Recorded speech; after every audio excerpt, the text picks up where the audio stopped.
Hey, welcome to the final conversation about the signal systems, Don Smith's 12 signal systems, which comprise the behavior layer of his cultural onion.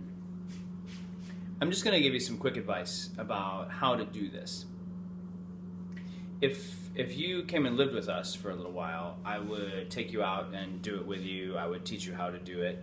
I would send you out to do it, then I'd read your observation journal, just like Dr. Smith did for us, but I can't do that with you. So let me just tell you what to do, and we'll help you do it. So this is an observation journal. It's like a little notebook, and he would send us out and say, okay, go take observations on this city. And you just went and took observations, and you wrote your observations in your observation journal. And one of the things he taught us to do was just take observations on one side, just on one side. There's this kind of innate desire to explain everything we're seeing and to interpret it and to come up with reasons why things are done. Instead of just saying what's done, we start to try to describe why it's done that way, and we invariably import our cultural viewpoint onto that interpretive process. But we can't help ourselves. So instead of just pretending that we'll be able to avoid it, he also suggested putting interpretations or questions on this side. These are hard facts. These are questions that emerge, interpretive possibilities, things we'd like to chase down later. Those go over here. Let me give you a good example, one bad example, a couple of good examples, a couple of bad examples of each, okay? So a good observation, let's say you go to the park and you sit in the park and there's, I'm imagining a park in my neighborhood actually, and there are 4 benches. And let's say I decide to try to observe the signal system use of space. I might get up, walk around the park. Now I will have determined how many meters is in one of my steps. So I can measure the distance around the park, the distance between the benches, the distance between objects in the park by just walking it. I can walk it and write down, 6.2 meters, bench to bench. And then I can compare that later in another park to see if the benches tend to be all the same distance. That will help me understand what kind of space, what kind of size is considered a sort of social space where people can be together but not be in the same conversation with one another. How do people view how big is a space like that? I can compare parks and see if there's a sort of a standard size, or if benches just get dropped where they're pretty. Now let's say I'm in there and there's 4 benches on the park. In this park there are 4 benches and there are 11 people on the benches. And I notice, I decide to note where they're sitting, and I notice that there are people on all 4 benches. None of the benches are empty, and 8 of the 11 people sit on opposite ends of the bench when that's possible. So if some of the benches have just 2 people, and some of the benches have people in the middle as well, right? So you get, some people have 2 people in the middle, some people have 1, but when the bench isn't full, no one is sitting 1, 2, and then an empty space to the right of one of the people. The empty space always stays in the middle. I noticed that, and I write that down. That is a good observation. Good observation. A bad observation would be to say people don't sit close. Which people? How many people? What's close? Who gets to define what close is? Is this close? Is this close? It's a completely meaningless observation. People sit in groups. What? What? I learned nothing by reading that, by observing that. I might as well have just not written anything down. It's just a useless observation. It's also misleading because maybe they don't sit in groups. Maybe each person is alone. They just don't mind being next to somebody. Right? So then the questions, a good question that could emerge from that is, what happens when there is an empty seat and an empty bench? So if I walk up and there's a person here on this bench and there's an empty bench over there, what does it communicate?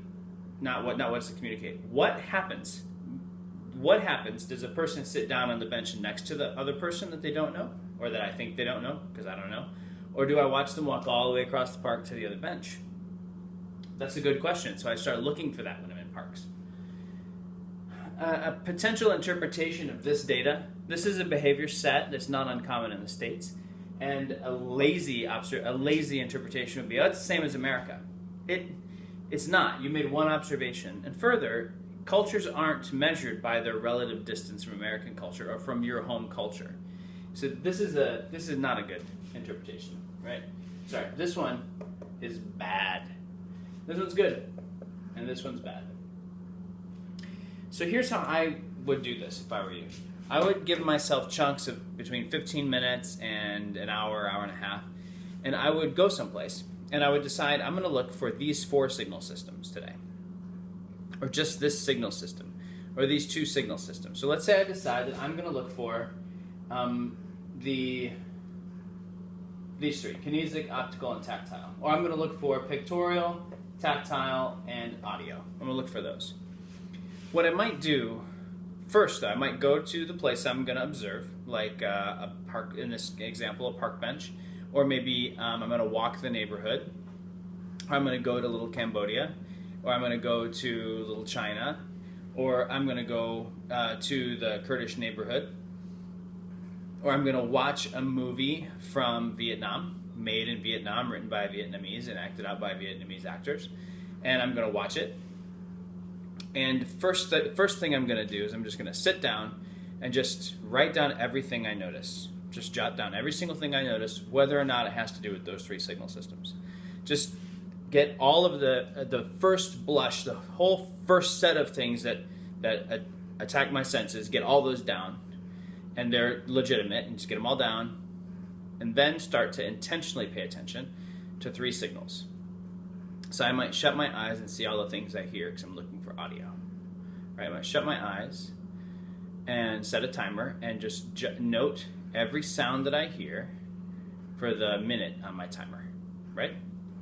I might do that 2 or 3 times across my 15 minutes and set the time that 9:35. In 1 minute, I heard these sounds. 9:35 to 9:36 a.m. on this date. I look around for advertisements or for pictures or for photos, like are people smiling in the photos or they're not smiling in the photos? What are the facial expressions chosen for the photos? What are they wearing in the photos? How are they standing? Are most of the photos straight on like this, or are they like that, or what gets put in the background? Write down everything I see in pictures. What was the other one I said? I don't remember. Pick a signal, and you make observations specific to that signal, and you just do that till your time's up. And that's what you do. And you do that a few times, and maybe you even decide, like, I'm gonna look today, I'm gonna go for a walk, or today, I'm gonna think about how light and color are used today. So I'm gonna do that. I'm gonna walk around every place. I'm gonna note all the colors, note how colors are used. I'm gonna note how light and darkness are used, or how people behave about light and darkness. When do people turn on the lights? When do people close the shades? I'm just going to pay attention to light, darkness, and color. And I'm going to do that today, but I'm also going to do it next Monday, and the Monday following, and the Monday following. And as I do that, just for 10-15 minutes a crack on these days, I can get a sample set that isn't just me right now. It's not what's happening to me right now. It's what's happening here today, and happened there on another day, and still another place on another day. And I can get a nice broad sample set on that particular signal. This doesn't take an enormous amount of time, but it takes dedicated time. You can't really do it on the fly. I used to keep a note card in my pocket, or like a little really small floppy journal, and try to jot some things down. And it helped. It worked some, because I would notice things and I'd jot it down and I'd put it in my main journal later. But to really do this well, it takes some dedicated time. So you have to just decide that understanding your neighbor is important if you're going to love them well. And that, as it turns out, is the second commandment, second great commandment. In order to really love your neighbor well, you got to understand what makes them tick. And to understand what makes them tick, you got to pay attention to them and not just decide in your head what makes them tick. You got to learn it by paying attention. So pay some attention. All right, peace to you. Enjoy making your observations, and may God bless you and make you to see everything your eyes fall upon and to hear everything that you listen to. Thanks.